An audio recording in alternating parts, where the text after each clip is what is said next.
online OFP meets that we are having this year. It's really a great uh, time where we are actually trying to come together irrespective of all our hectic schedules and feeling very excited about it.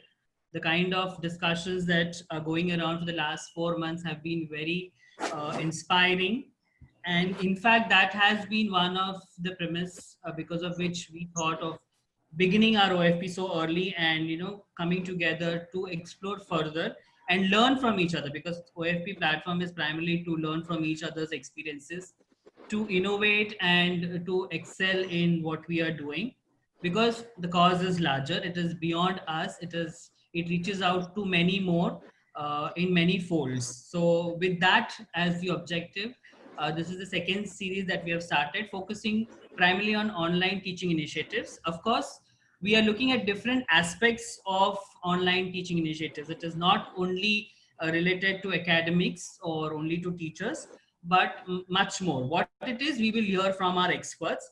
The first session that we had Mr. Rohan Bhatt, chairman of Children's Academy Group of Schools, who actually spoke to us about his innovative way of approaching this challenge of online learning, and something that was very much interesting for all of us to know about the asynchronous and synchronous learning that was well blended by him in a form of a creative form, where he spoke about scripting, he spoke about blending PowerPoint, story narrating, and the teacher's expertise of voice modulation to make it more interesting for the students and keep it equally flexible enough, while at the end he also emphasized that we need to reinvent ourselves on a regular basis, because the interest and the attention of today's generation is quite short, and to keep them with us with the pace of learning, we need to innovate ourselves, and also encourages our teachers to be even more experimental and more in a way gutsy to explore new options that they can use to make learning interesting and reach out to the students. Yes, we are happy to hear that the syllabus has been cut down for CBSE as well as ICSE, but still the basics need to be made stronger for our students to be able to cope with the challenge that they will have the following years to complete this cut syllabus. So with that, I welcome our of Open Forum for Principals, Mrs. Seema Sablok, to welcome our audiences and also help us understand further about this initiative. So I welcome Mrs. Seema Sablok, ma'am, who is also the principal of SM Shetty High School, Powai. Seema, ma'am. Thank you. But yes, hi everyone, and we are back here for the second session of our OFP. And as you know, OFP is an organization which is by the principal for the principal, and we have a lot of support from Nityanjali, which is, and we are have also guided so well by Dr. Tushar Gua. So we are really, I would say that we are really lucky to have this platform where we can come together, because I believe that together, I think not only I, it is everybody, we all believe that together we can achieve more. That is what we always talk about, a team, or whenever we have some issues or challenges when we face. I think when we come together, we are able to find a lot of solutions. And why do we need this solution? The why has to be answered. We all are at our place, at our position, at our stature. We all are unique, we are all leaders, but at the same time, being a leader, we all have our own way of dealing with the situations and problems. So we can, when we come together and when we share our ideas, so one person's one thought can be manifested, but there will be so many people together when they come together and then we share our thoughts. I think these thoughts, when they get manifested into a beautiful ideology idea, and a system can be derived from whatever ideas we have. So we are all unique, and we are dealing with unique challenges. Everybody at their own place have a different kind of a challenge. So I welcome each one of you, and I would just like to take you through a small presentation where I think that why do we need to have this online teaching? What is it that we need to change? Because coronavirus has forced us to change. Coronavirus has, has got that dare. He has dared us that yes, I can make a difference in your life, and I thank coronavirus for that also, because अगर वो नहीं आता, if I it would not have been because of corona, we would have changed, but at our own pace, not so quickly. So now what we see is a very, very drastic change, and we are forced to do it. And I think along with that, we're learning quite many things that we as leaders also had no idea, and as teachers also they had no idea. So I would like to share a ppt. I hope it is visible on my screen. Yes, yes. Yeah. So we, as we see that we are in this particular time where we are forced to change. So we need to have our paradigm shift. We need to think differently. And what is this paradigm is nothing else but the our own point of view, our frame of reference, and our belief. So what is it that we believe? What is from where we are seeing? How is it that we can understand and look at things differently? So if in this slide, if you see, there is a mountain, there is a curved path. So in a way, how we are perceiving this particular cynic, whether we are thinking it's beautiful, or we are thinking it's a tedious path, or we feel that, oh yes, I'm excited that I want to have a adventure here by having climbing these mountains. So it depends upon my own interpretation of the world, because we have made a map in our mind. We have fixed ideas, we have fixed map, and we want to follow only that. We are on all in a comfort zone. We feel very good about it. But if we have to innovate, if we have to change, the base of the change is always challenge. And when we have to challenge, it is a challenge to our own mind and our own thoughts, where we can bring in that particular shift and move ahead, so that we can actually bring in the change. But then why do we require this? Why is it that we require the paradigm shift? So maybe because we have to look differently because of the situation here. But what happens when we do it? We change our mindset, we come out of the box, come out of our comfort zone, and we behave differently, we feel differently. So when we start having these kind of a different emotion, naturally there will be a different result. It won't be a same result. So like an example of, it was believed that earth was a center of the universe, but now no more we believe that. We believe, and we know it is proved that it is not the sun, but it is not the earth, but it is the sun which is a center of the universe.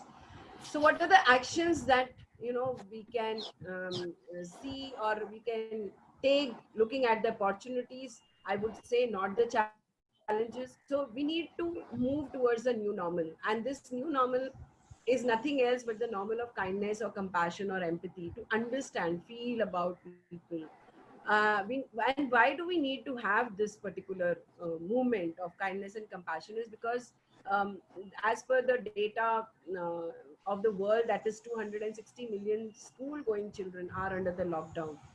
And this is a very, very pompous effect, because it's a loss of these learners. Without their fault, without any of their fault, they have to bear this particular thing. So what is it that I need to do? I need to connect with them. The teachers need to connect with them. It's the policies made by politicians are one thing, but policies which is made by my heart, my mind, is another. So the reason of them to be under lockdown can be anything. I mean, we all know it may be due to financial loss, or loss of livelihood, or maybe due to migration, or maybe some family conditions where children are facing day in and day out the parental fight or family issues. And suddenly we see that the Lovely, ma'am. child has become an adult. The changes that we can see in the child because of all these causes, the child, the things which are happening around him. The child may be under trauma. The extrovert becomes an introvert. The productivity decreases. They get into an undesirable habits.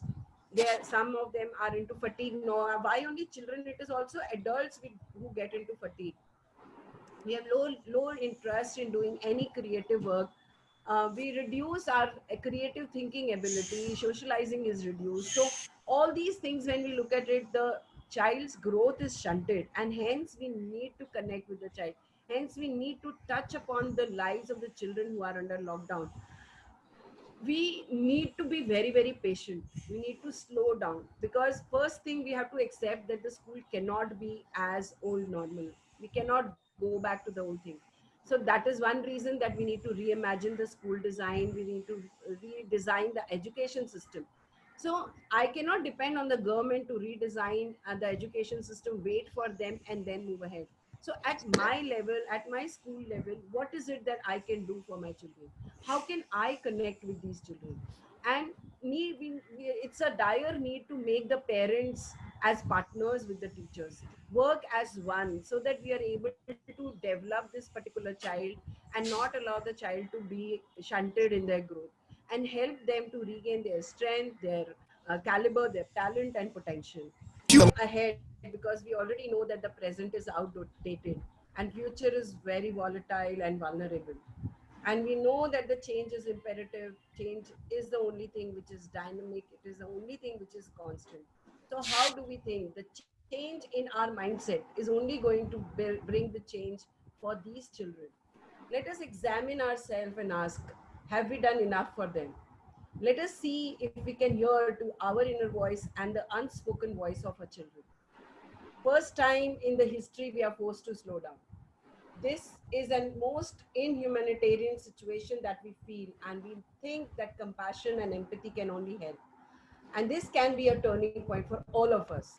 We need to ask ourselves, we need to think about it and say that yes, what we are doing for the children, are we doing it for their job or career or for their well-being? We need to be together, partnering with teachers and school for the better education and well-being. Our actions, I feel, should be action driven. And why again? What are we ready for the future of education? Are we really ready with the future of education? If we say that yes, we are bringing in the change, we are talking about online teaching, we are talking about blended learning, that we see that this is an approach that we need to follow. But are we really actually thinking about it? Or still we really need to imagine? Because what is happening is AI is coming into being, augmented reality is coming into being, but are we ready to believe it? If not, let us see this video so that we can start believing in ourselves that yes, this is why we need to change right now.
For our today's solo and the main speaker, Revati ma'am.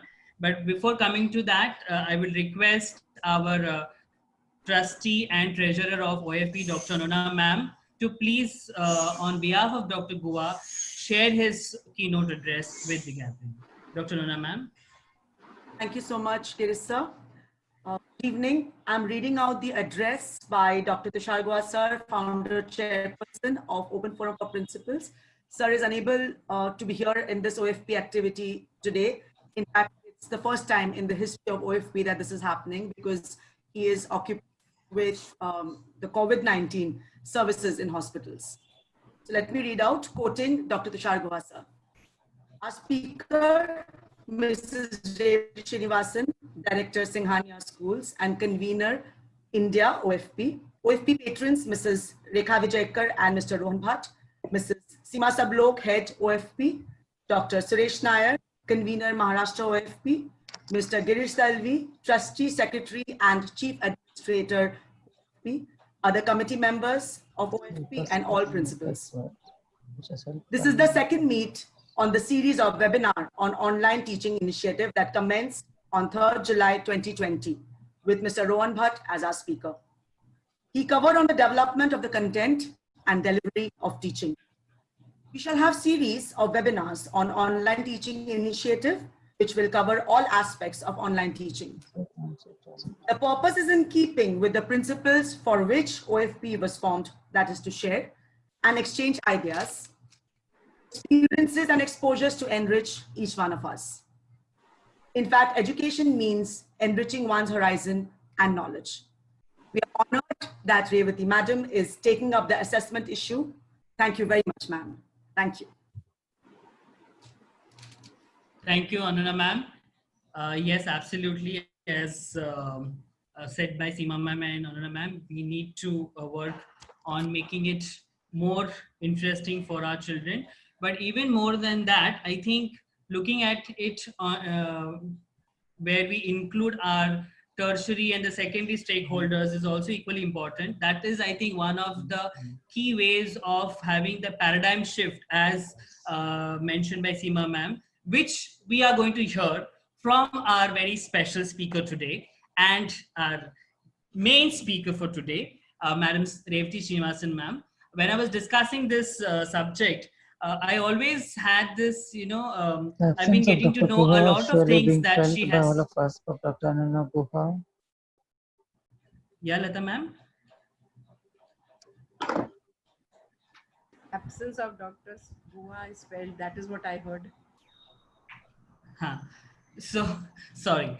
So when I was, as I was telling earlier also to ma'am, that, I've been hearing from her parents, her students about the various initiatives that she has been taking and reading about it on her LinkedIn profile, so much so, though she herself has been busy outside her schools, helping others to cope up with these challenges. She has come out beautifully, the way she has explored this opportunity. And that was something that we all felt needs to be, known by everybody and to be heard from somebody who's doing it on her own with a team of more than 30,000 students, 2 different states, that is Gujarat and Maharashtra, more than 400 teachers, 4 different schools, SSC school, ICSC school, IB school, and a single person doing it all with such a beaming smile and a happy smile on her face with no stress at all. I think she's making 24 hours as 48 hours and doing this all. At the same time, enjoying her time with the children through this virtual medium by exploring music, dance, singing, photography, what all not. We'll hear it from her. I think that will be the best thing. So I will not take much time. Revati ma'am, the floor is yours. Please help us know all these beautiful things that you're doing. Welcome. Thank you so much, Girish. I think you've just been very generous with words. And I don't know how much of that I deserve, but yes, all I can say is that sometimes when you want to make your story interesting, not as you yourself, your story, but the story that you wish to create interesting, I think you need to add a lot of elements in it, and particularly elements of the 5 senses. And when the story is read with all the 5 senses in it, I think it makes an interesting read. And that's how every part of what we do as educators, even Seema mentioned this about how you get empathy. How do you feel empathy? How do you feel love? How do you collaborate with people? Why does that come in? So if I were to tell my story in just 6 words and start the story with this heading, it would be, it's never too late to learn. And that's how I'd like to title the story. And I'd like to begin by saying that if we have to create an interesting story that every child or every adult would like to read, be it a parent, be it a teacher, or be it a student, then the story should be able to find a place in the brain of a person. If you find a place in the brain of a student, automatically yours is the story that's going to be read, and that will be the bestseller in times to come. So that's what it is. It's not about telling someone else what it is. It is about sharing our experiences. Since Rohan had already mentioned last time about the process in which what he went through, very similarly, we did ours. So I'm not going to be touching on that because the story of our struggles or the story of groping with something or finding something is as interesting for every story is interesting. I'd like to put it like that. And every story has a lot of take homes. And at the end of the day, I always see technology as a tool. Without you, there is no technology. And with all the tools that you can have, you cannot be the best teacher. But in today's world, if you can not be the best teacher without using the tools, and let me put it that way also, because that's the world we are handling. That's the a group of children that we are seeing in front of us. So things will always change for the better when we are able to change with times. And that's how I'd like to see the current change that's happened. I hope I'm not going to be using the word COVID and the pandemic after this ever. I'm not going to be using that in a story because I think it is the new circumstances that we are in. And as Seema rightly pointed out, school is never going to be the same again. And I'm sure that many children will have lovely stories to narrate, stories that are very positive, stories about their teachers who made it so beautiful day after day that though they were sitting in their homes, they tried to make it most interesting. So I always think like this. We had technology all this while. Okay, we had the Facebook, we had the Twitter, we had everything. But do children learn from that? No. They gather information from there. Yes, they do gather information. They make friends, they chat, all that is fine. But they don't necessarily have this point of getting knowledge. So who provides them the knowledge? So technology by itself doesn't give you knowledge. So who gives them the knowledge? It is the human person, the teacher. Okay, so but we are already so obsessed with technology, and that's what I'm seeing as trend now, that we are obsessed with technology. We are looking at platforms, we are looking at ways by which we can communicate, the tools that we can use, be it for assessments, be it for teaching, be it for maybe even summative examinations. We're just obsessed with the tools. And I don't know how far it's going to be. It looks and sounds very sophisticated, but yet, are we allowing and making room for our children to think? If we are doing that, then the tools that we are using and the technology that we are using are worth every bit of what we are doing. So my point of saying all of this is to tell you all that technology without making is only an aid. You use it as a tool. And if we don't make our children think, the purpose of education is defeated, because we need thinkers, we need problem solvers, we need creative people who will creatively solve the right kind of problems as well. So that's going to be our way. Technical skills, let me tell you, will have a short shelf life. Okay, for example, you may be learning so much now, within 6 months it will get outdated because technology is moving so fast. As Seema just said, it's going to be AI now coming in and we'll have to use them. But let's look at our own country. And with 60% of our children, why even in Maharashtra, why even in Mumbai, why even in the city of Mumbai, you have segments and different strands of schools, all belonging to different segments of the society, and not all of them can afford it. So while we are talking about AI, it can confine itself to a few schools, not to all. So what can we do for education such that it makes people think? And the first thing that I can think of is changing mindsets. That's the biggest task we have on hand right now. We have to change the mindsets of the parents, mindsets of teachers, and mindsets of children.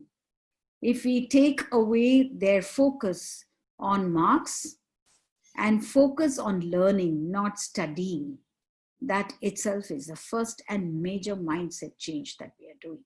So that paradigm shift that we are talking about in the introduction is what is about changing of mindsets. Forget technology, forget academics, forget everything. Can we start thinking about education differently? That's my question. We all equate that to getting admission to a higher education. We all equate that. We've seen the noise that has been created in our country today over online learning. And I call it noise because it was that way. I wish it wasn't. It was something that could have been just discussed across the table. But we created that. We created noise over online learning. We created noise over examinations and no examinations. We created noise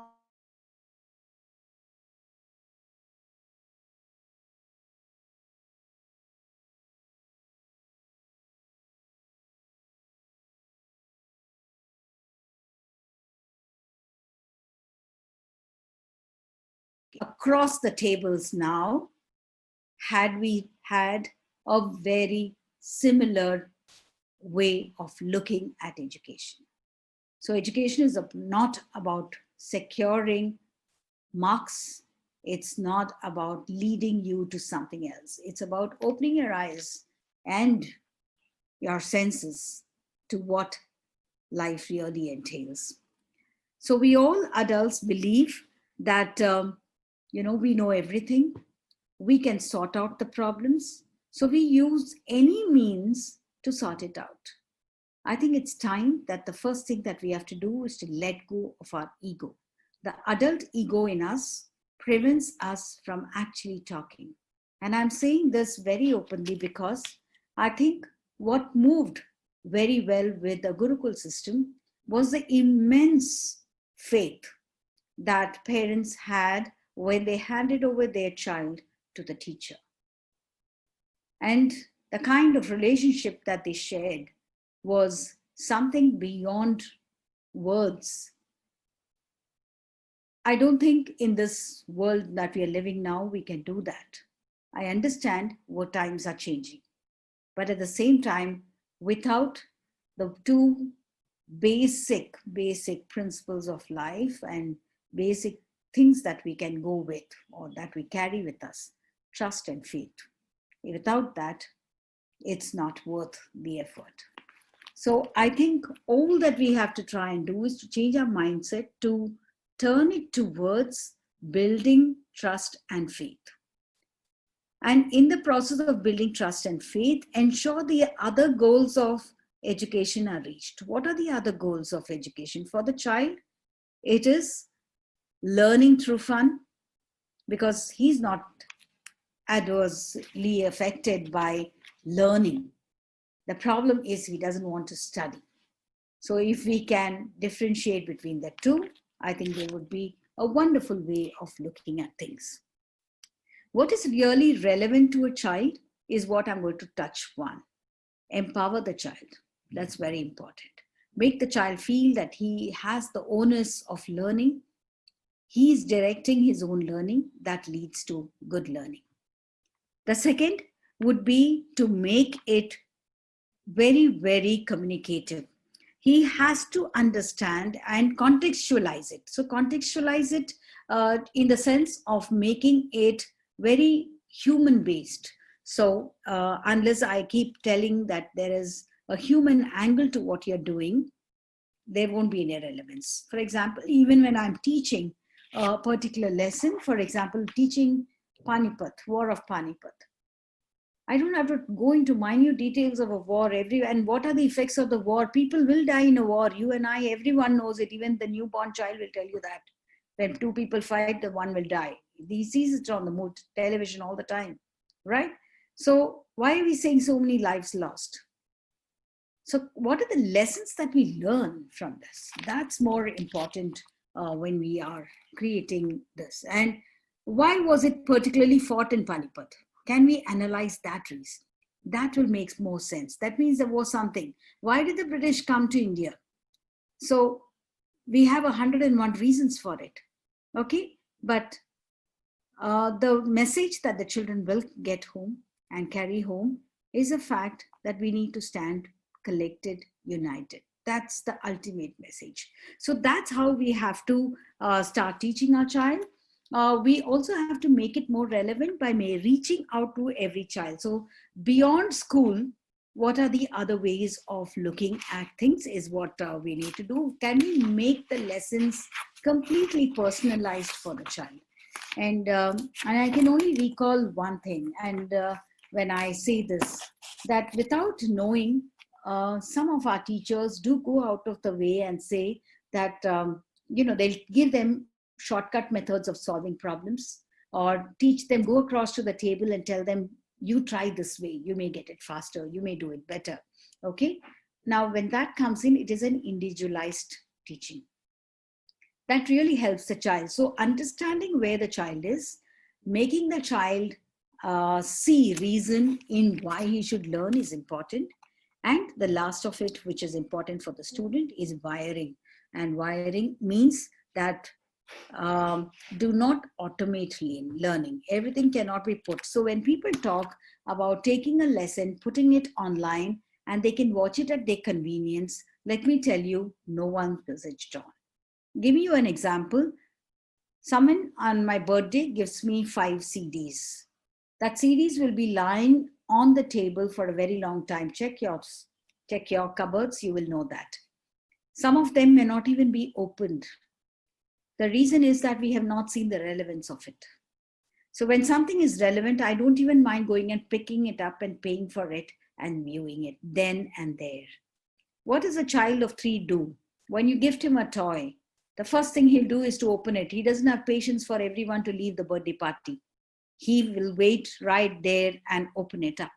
When he opens it up, is he bothered about sharing it with his friends? No, he starts playing with his toy because that's the favorite toy that he wanted. So what's that coming to? It comes to the point, even if it's a jigsaw puzzle, he will start working on his jigsaw puzzle right away when the birthday party is still on. What does that show? When I'm interested, when I see there is fun, when I'm wired and connected to what I'm doing, I will do it well. Why am I saying this? Because I'm going to be relating it to all the learning that I'm talking about. And I'm saying this because I'm going to now talk about what teachers must do and what parents must do, and then connect the whole thing to what happens when learning. We are talking about learning one side, about academics, the other side is non-academic. So how do you manage your other activities and make your learning relevant? That's what I'm trying to say.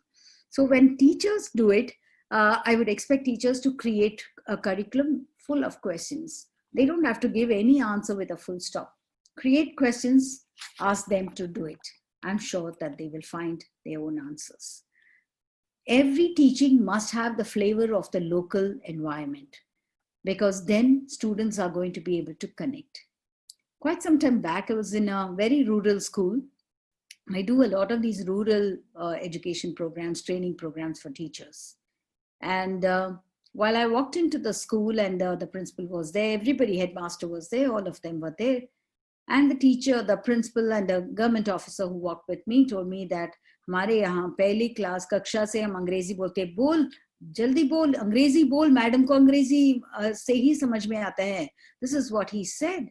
And I was wondering why he wants to show the poor children of standard 1, all of 7, 8 years of age, were started to recite all the rhymes on earth that day. What is your name, madam? All that they were told, and they just repeated it like a parrot. My heart sank because I hadn't come there to listen to what they were doing there. I had just come there on a casual visit, wanting to spend the day with the students, trying to train the teachers. That's about it. So what really are we doing is that we are trying to create a kind of a presentation of wanting to eat. So I told the principal, please don't. Then I asked him, what do you want? He told me, we need some computers. Can you give me some computers? So I said, what are you wanting to do? No, KG से हम computer सिखाना चाहते हैं. I said, yes, good to teach, but what is the need immediately? What we have to start looking of what are the needs, immediate needs of the children. The school was pathetic, and the needs of the children were so many. Most of the parents were out to work. The young little girls, 7, 8 years of age, had carried their little younger brothers and sisters on their hip. Their noses were leaking. There was a gai bachada all tied at the gate. They were going in between to feed that because they had to take care of that. Suddenly the girl disappeared, leaving that crying baby in the school. She walked into a house which was just on the same lane and then went, made some tea, and she gave it to some old lady inside that. That's the circumstances that majority of our children live. Are we able to relate to that? We haven't related. So there I come to this point that you cannot make a blanket policy for education. You cannot make a blanket curriculum for education and for every class by the way of state curriculum, ICSE curriculum, CBSE curriculum. I think it's important that we now start making it more relevant to the place they belong to and the circumstances they are. I am not saying don't show them dreams.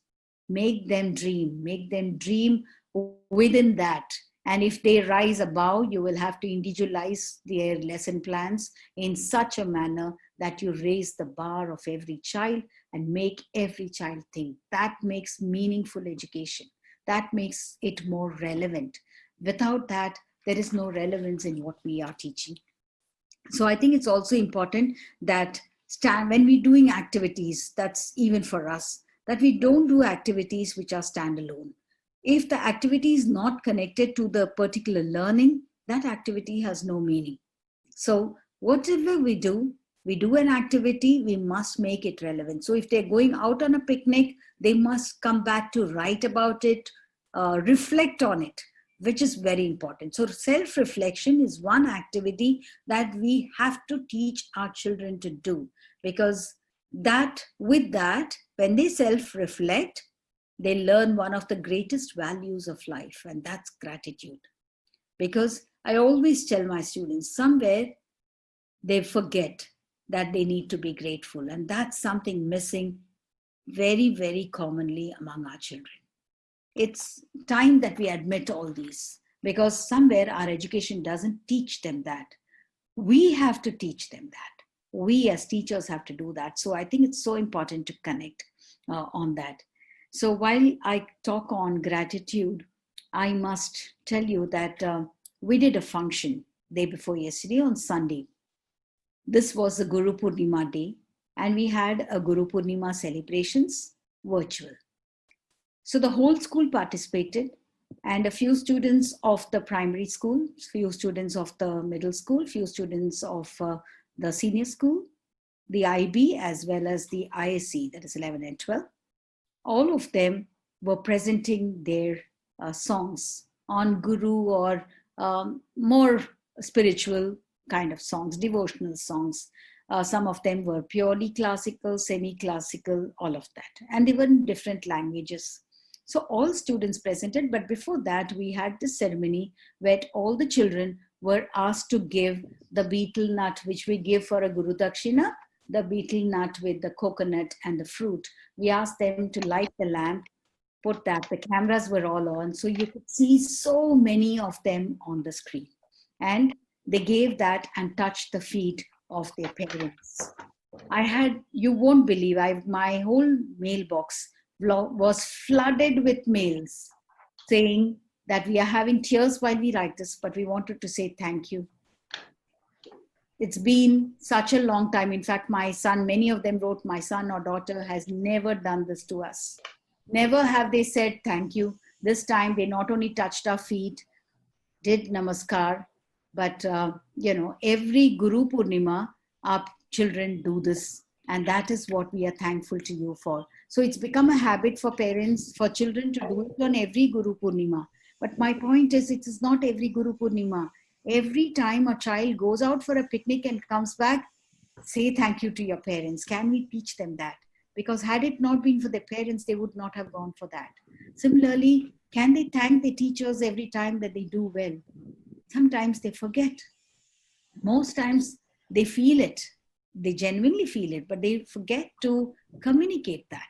Okay? It's not intentional sometimes, but somewhere along, we have to sort of instill it in their whole system that this gratitude needs to come. We need to be grateful to our country for what it gives us. Grateful to all the farmers, the COVID warriors now, the doctors, the nurses, everyone who's doing it. Why? To our teachers who are going all out of their way to learn, no matter what age or whatever it may be, they're trying to do their best. So I think that's something that they have to be grateful for.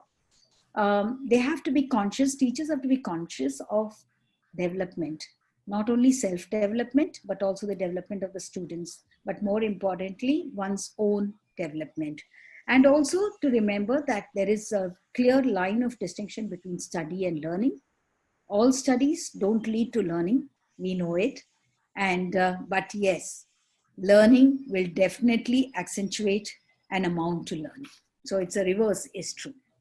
But what do parents need? Parents need to understand the first thing, that education is of paramount importance. They need to understand that they are partners in education. They have to be with the school, not across the school, not across the table. You have to sit around a round table to be able to discuss matters. Everything are not matters that can go to court. Okay, it is like brothers and sisters in a family or family members. We are seeing that also happen now. In a family, they go to court over property. It's unfortunate. Okay, but where is that leading us to? Nowhere. So ultimately, I think that parents must understand that education is important and there has to be a continuity in education. They also must understand that one of the greatest things that happens and is needed today is communications. And that we need to open all channels of communication to speak to the right people. We need to get them to also understand that everyone is working for one common good, and that's their own child. Okay, so can we all contribute whatever skills that we have in order to better our child, the child who is theirs as well as ours? So that's important. And very importantly, I want parents to understand that no matter what they think, how strong they are, how wealthy they may be, how supported they are, children will have to fight their own battles and bitter battles when they are growing older. There are going to be far more greater problems than what we are seeing today. And if we don't give them that strength by the way of resilience, by the way of strength of their conscience that directs them between what is right and wrong, they'll reach nowhere. Having said all these three segments, I put them all separately to show how they all appear separate to us, but they need to be put together. Okay, if I were to put them together, we get one common goal, the goal of education. The goal of education is to find the true meaning of life. And what is the purpose of life? Why are we doing what we are doing? And ultimately, if you try and see, it is happiness. So that's what we are all chasing. We are looking at peace within ourselves. So we will go to any extent to find peace within ourselves. So whatever we do by the way of meditations, prayers, exercise, yoga, whatever we are doing because we feel pleasure or there is some sense of peace of mind. So that's why we are doing. So I thought when we are doing cultural events, why don't we make that an event that children will love to do? Okay, so every event of the school has come virtual. So from the elections, school elections, we made them virtual. So we got them elected. We had these forms that they got, the Google forms, they had them as choices. They made their elections. After they were selected, we made their speeches online. Then we did the investiture function, and it's an 83-member Senate. All of them took their oath, and it was a beautiful function. We had some music. But yesterday, I was taken by surprise. I got a video of a particular school, and it was music of We Are the World. The song was We Are the World, sung by two students from 57 different schools from 57 different countries. And they've all sung that song together, We Are the World, We Are the... I couldn't believe how beautifully choreographed and how beautifully it was sung by the children. And I had 2 of my students participating too. So I know the kind of practices they did. So we all think virtual is easy. I sing from my place, everyone else sings from their place. And if it goes like that, it would go completely parallelly across, and we would have heard maybe 57 different voices coming. But here it was just one voice. So you can imagine the amount of effort the person must have, the music director must have taken to get that. And I will share it with the group, definitely that song. It was mesmerizing. So I really got this. So now you hear one, you get charged and you start thinking, can I do something like this? When it comes to events, one can go online. Today, let me tell you, events cannot get competitive. So that's something that I decided that we will not have. We won't have competitions. Everything is a collaborative spirit. You are giving opportunity. So otherwise, in my school, we have the 8th, 9th, and 10th as one group, and group A, and we have the 11 and 12 as one group. We have the 5, 6, and 7 as one group, and they are competing for competitions because it is all house-wise competitions. So this time what we did was we made it class-wise so that more children can participate, more students and more competitions, so they can come out with it. We are even having where 2 or 3 children are participating and they're able to rehearse well. So I think that's also working out very well. When it is a group presentation or something, we have taught them how to divide their jobs and collaborate beautifully without visiting each other. So while there may be a group presentation, one works on one thing, the second works on another aspect of that group presentation. So individually they are presenting it, but it comes across as a group. So that's again another way of looking at it. So the only thing that we have to remember is, are our children getting opportunities to participate? That's all that you have to think about. And that's what I have kept in mind. I've not seen anything as competition. And give them a certificate at the end of the year. I'm sure they will be very, very happy about it.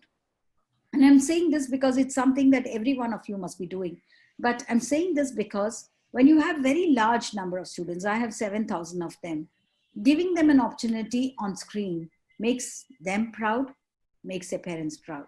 Above all, it gives great element of self-esteem for the child because he feels he was there and he could see the entire school watching him.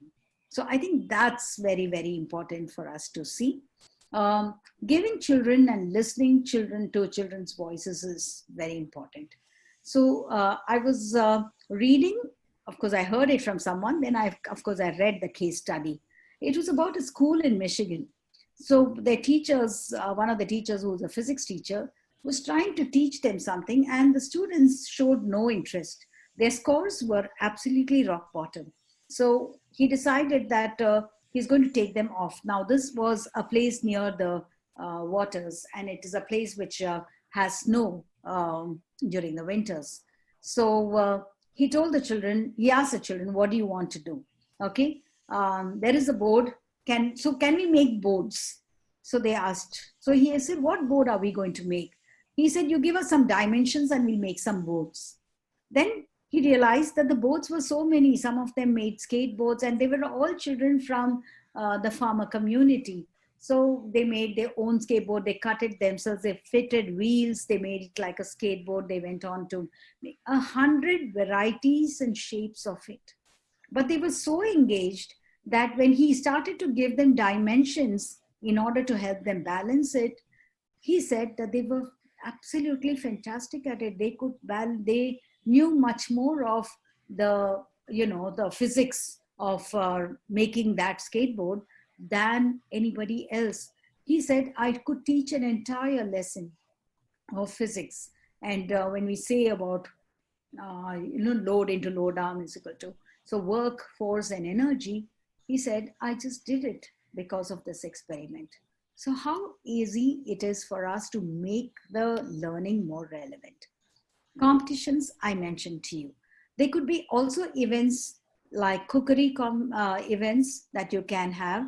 So we are doing cookery minus the fire, because we don't want children to enter that, because then that involves parents as well. And nowadays parents really don't find the time to spend with their children. So they are a little reluctant. But at the same time, we realize that this is one activity that's going to go off very well. Cookery is one. Showing their talent. So a talent display is again another activity that you can have. Apart from this, on Tuesdays and Fridays, we have some expert from the school, again, teacher, who shows them an activity.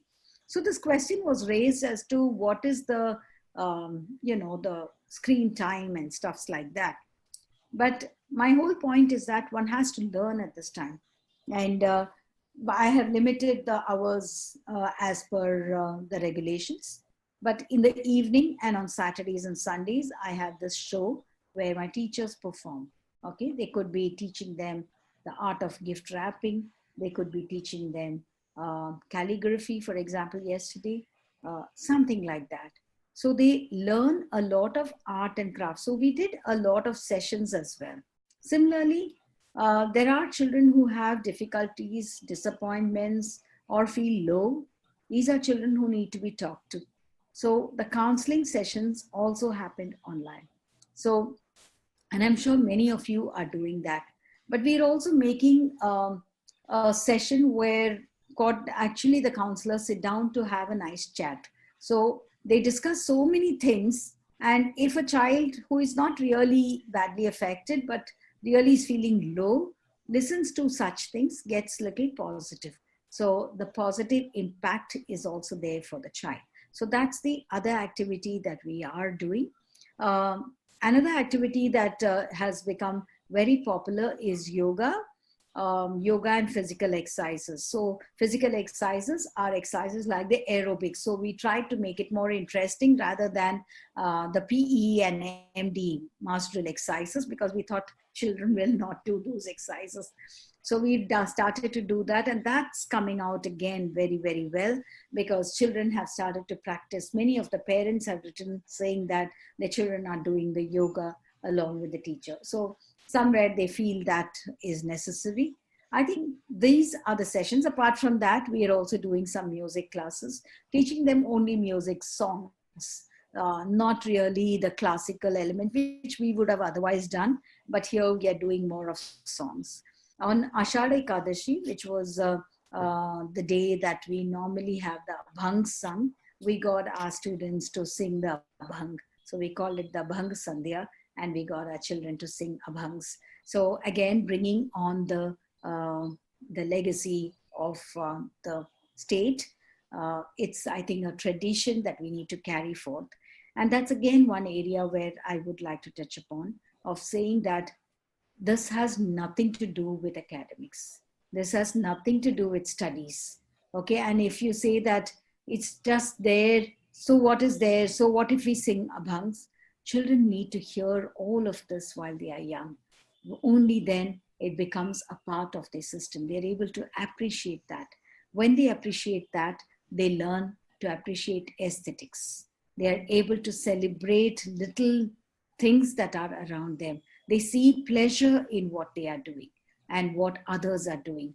We have to make our children appreciate little things in life, because we have to teach them that from there comes the joy. So even our assessments are like that. We made it joyful. So the first 1 month, I said there won't be anything. Then all of that is now quizzes. So every day they would have 5 minutes quiz, and that quiz is an online quiz. That every quiz gets counted. So they may have 20 quizzes, but I may bring it down to just 10 marks or 5 marks. So which means that no child loses out at any point of time. So if he's unwell and he's absent, then also he gets, he may not do it, but out of 20, he has written 18. The average is going to come out just as much. So one can understand that there is no failure, one. Two, there is no fear of not attaining what their parents desire them to get. Let me be blunt on this. Most of the time, children have goals because their parents have told them you must get A grade or you must get 90%.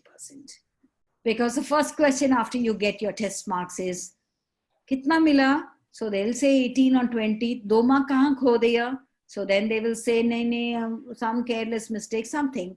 Then they will say, तो फिर सुनी को क्या मिला, अजय को क्या मिला? So क्या मिला for others is more important.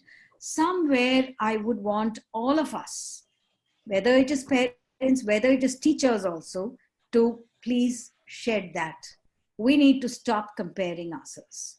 The world that we are going to be in is going to be a world where you will live by yourself.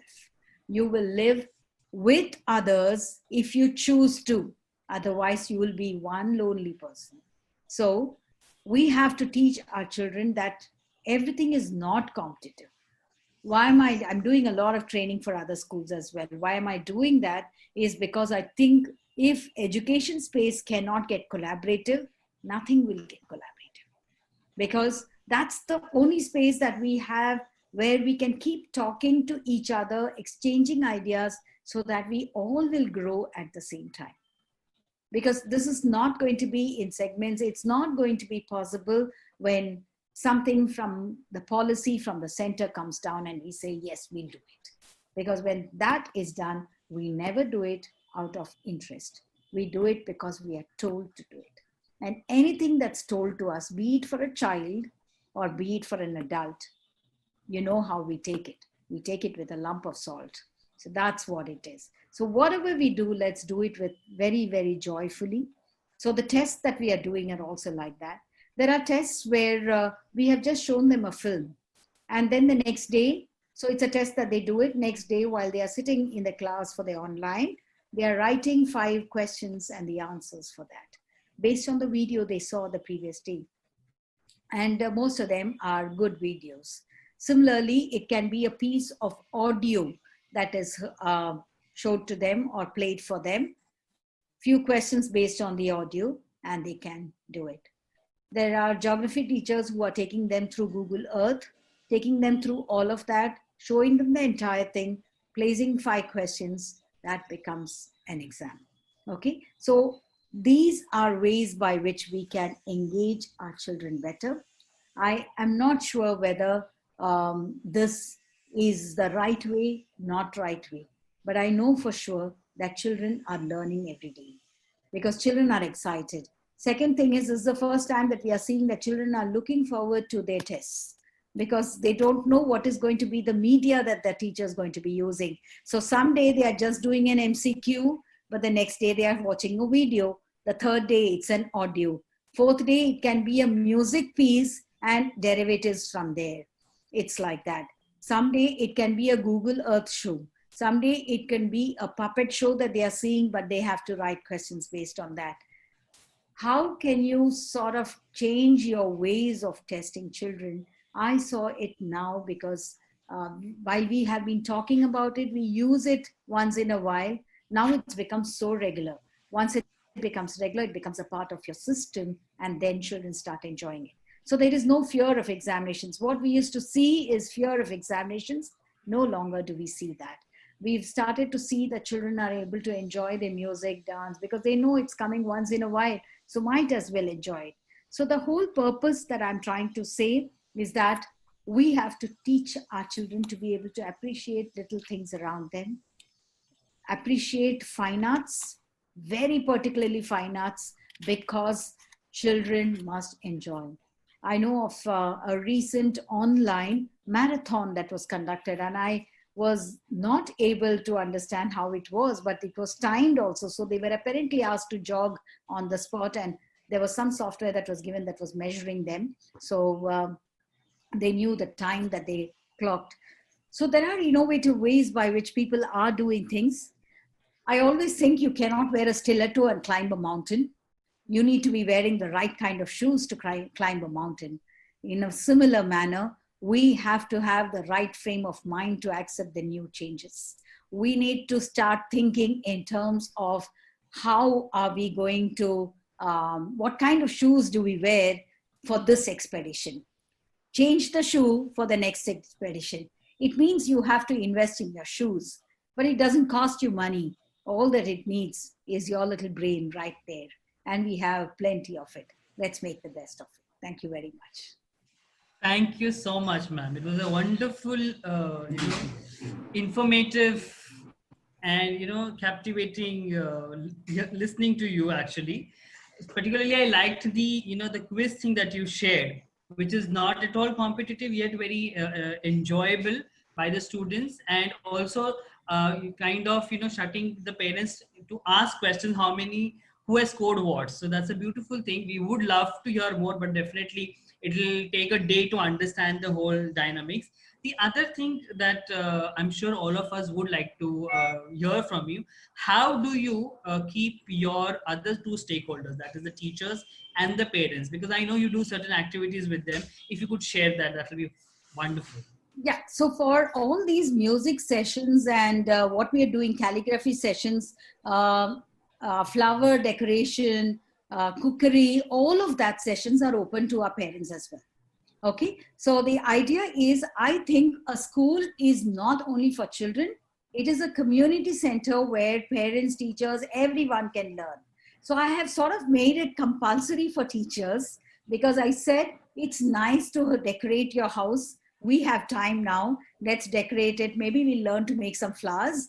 Next day, let's make those paper flowers. And I made it very clear that the flowers will be made out of newspapers, old magazines, and then use your creativity to color it.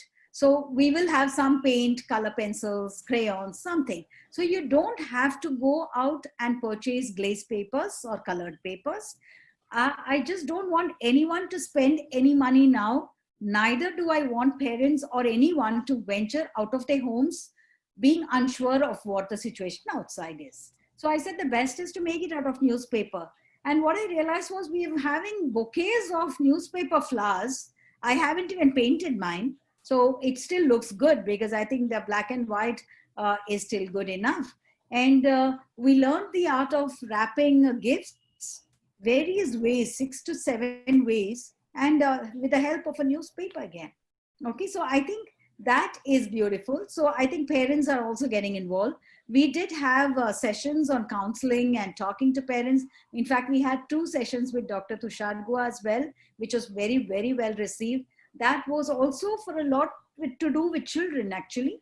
But we invited the parents also in, and we made the parents sit for it. So that was also very good. And though I've not made it compulsory for parents, we noticed that all our sessions are full of parents as well. We had a session on career counseling for our 11th and 12th, where we had a career counselor who spoke about what are the universities now looking for.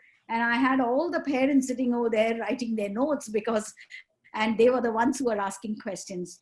So getting them involved in the child's learning will make them see the importance of why we need to have a continuity of it. There is no point in us sitting on either sides and blaming anyone. I think it is the beautiful relationship of our parents and the school coming together that's going to bring us the biggest outcomes. We have to understand each other. While the school understands the parents must understand the school.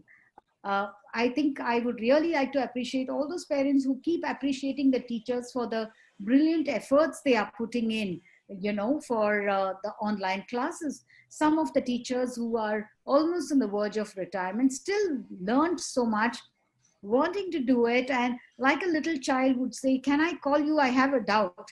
And it is so nice to know that teachers are learning. But what is very important for principals to do is please connect directly with the teacher. The teacher feels good.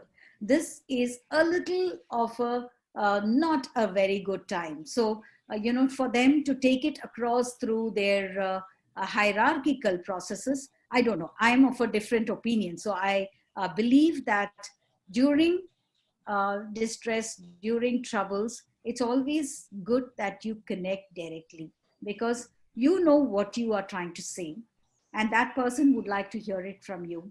So if that person is not able to do a lesson because they got stuck, or they feel shy, or they are inhibited, it's always nice that the principal directly talks to them and encourages them, rather than have maybe the head or the coordinator speak to them, because there is a difference that may come in, because they think that maybe I will be judged, which is what most people feel scared about. So I think it's very important to open up. The first sentence that I told all my teachers is that I am learning just as much as you are learning. Okay, so I don't know anything more than all of you put together. Also, I don't know anything. So I'm going to learn with you. I will sit with you, and just like all of you are divided into groups, I'll be in one part of the group, and I will also have a mentor teacher. That was the first move. The second move that I did was I removed every inhibition from every teacher. So I talked to everyone to find out if they are having a problem and if I can be of any help. I said, I don't know, but I can tell you what I can. I can put the right person onto you. And then I say, when you are clearing a doubt, can I join you? Because that doubt will come to me also when I'm doing it. So that actually breaks the ice. So that really helped. And I did a lot of other training sessions also. So we did a lot of interactive sessions with the teachers. That helped a lot. So keeping on talking to them is good. We had 3 or 4 teachers who were down with COVID. So connecting with them during those times, reassuring them that you were there with them all the time was also important. I just picked up the phone on all the days to talk to them and just spoke about everything on earth other than the COVID. So, your mood changes the mood. So connecting to people is important. And I said that word in the beginning also, wiring. It's so very important because I think we have to be wired differently now. You can take the organization in the Eiffel Tower structure that schools are known to have. Very, very rigid hierarchy, one principal on the top, and then you have layers down, and then you have people down, kind of a thing. When we are now changing, the whole system of leadership will change. Now we have to follow a circular model of leadership. I don't know whether this word exists also, but what I'm trying to say is a circular model is where we are all sitting across. So teachers and the principal and the management have to just sit around a round table to be able to discuss, and parents to discuss problems. That's the world we are now coming to. And I think that's something that we have to take that forward, because we've come to a time that there is a huge disruption. This disruption can happen 2 years from now, 3 years from now, 4 years from now, in different forms. Okay. What is that one thing that's going to keep us going strong? That's our changed mindset. Are we progressive? Are we having a growth mindset? Are we able to accept others as they are? Are we able to shed our adult ego and leave it aside and then say, yes, I'm prepared to learn all over again? And if you do that, you are there and you're the master. Wonderful, ma'am. I also wanted to ask you, this is just, I am sure, and this is also the time for all of us to put their questions on the chat while we again hear the answer for the question that I will ask Revati ma'am, is how much time do you give to answer these all mails that you get from the lovely parents? And is it like a copy paste, or is it very personalized response that you give for our principals to learn? Okay. So I'm sure you get loads of emails. So. Yeah. So right now I'm handling 11 emails. So you can imagine how bad it is or how good it is. So I have just divided myself into timings. So early morning, I time myself for about an hour of email replies. That's because all those who would have written at midnight, I'm replying to them in the morning. Okay. And there is one set of emails that I read soon after my lunch. So around 1:30 or so, I read them till around 2 o'clock, because most of the time I have sessions from 2 o'clock. So I'm quite tied down. So I do that. And then one set of emails are replied between 7 to 8. So I reply 3 times in a day. And I touch all the email boxes because I don't want anything to be unattended. Absolutely. Absolutely. Lovely. And routine ones, I don't reply to. Anyone selling a product, I choose to ignore. So those are. Okay. Absolutely. Thank you. I'm sure all of us must be getting loads of such mails, Yes. and it's best to ignore them for us for some time and focus on our immediate audiences, that is the students, teachers, and parents. Yeah, I'd like to say one thing. I One thing that I would like to add over here, Girish, if there's a parent Yes. seeking help, or they write the subject itself seeks help, I'm in trouble, or I need your help, I need your advice desperately, then no matter what, because I see it on my phone, then I get back, because I don't reply on from my phone usually. I get onto my laptop to reply, because they wouldn't have written to you had they not needed you. So if they need you, Absolutely. attend to that. So that's what it is. So at least you have kept one person a little peaceful, that's what it is. Yes, yes, yes. So audiences waiting for your questions. I'm sure you have loads of them. And I also know that, we have a little time, but definitely the first 4 questions I think we would take up, and then the rest would be answered. We will email it to ma'am, and surely as per her convenience, not immediately, but definitely she will respond and we will share it with all of you. So just to add, Revati ma'am, it's a brilliant session as usual. And I'm sure that once Dr. Goa is back, both Girish sir and me are going to be bombarding him with all the details of the session. In fact, he got back around 5:15 today and finished his session, but he's a little tired, so he's not joining in now, but he'll definitely chat with you tomorrow, hopefully, about it. But then we always knew that it was going to be a very enriching session from you, as always. Thank you so much. Thank you. Thank you very much. Thank you all for being such patient listeners. It's always a pleasure to go back to OFP every now and then, meeting up. Let's meet up more often. And I think that exchange of ideas will help. Nothing that I that I said was not practiced. Everything that I've done is what I shared. I just made it very casual and simple so that all of us will understand. But I did stress on the role of the teacher, student, and parent, because if we know our roles, then we know, because why of everything, then we know what to do. But if you don't know the whys, then you can't, even wherever you progress, you just won't reach your goal. That's what. Absolutely, absolutely. And then this why and will lead to the creative part of how.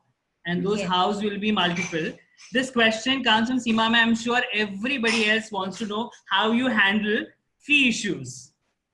Fee issues. Definitely every school is facing that. So how Yes. do you I've got one handle more that? from Mr.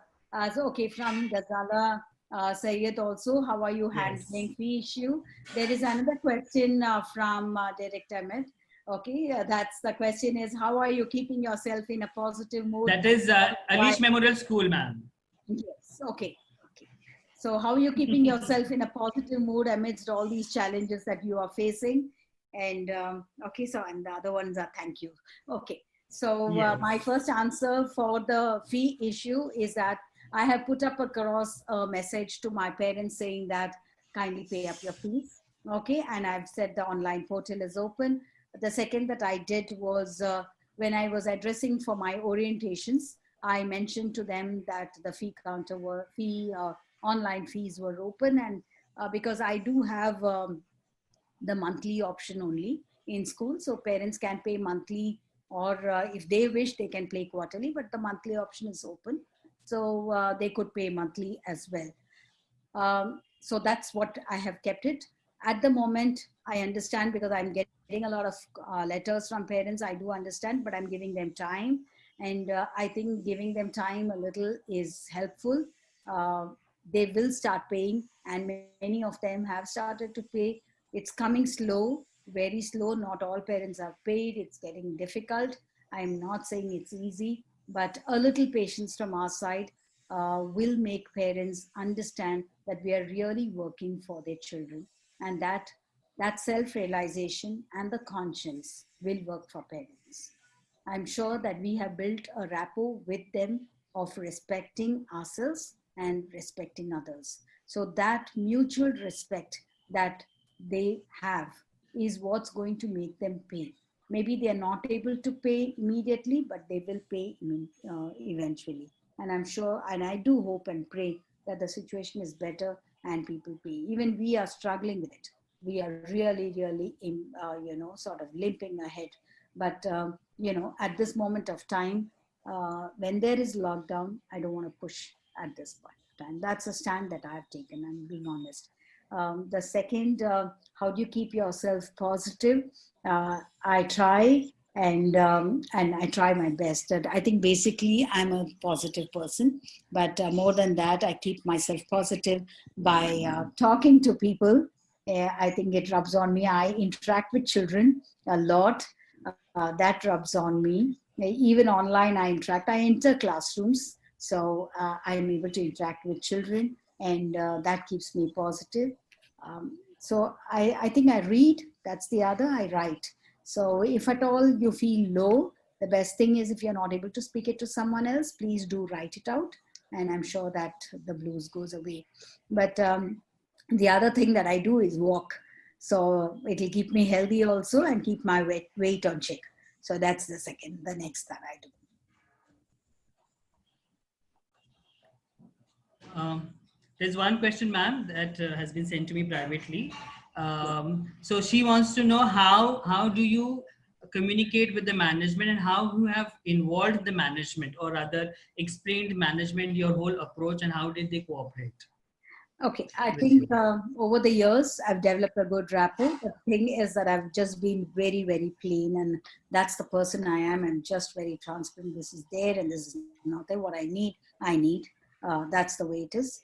The purpose is very clearly defined, and I know why I'm doing what I'm doing. So even during these times, I had a very clear understanding of this is how it's going to be. Fortunately for me, in March, I anticipated this.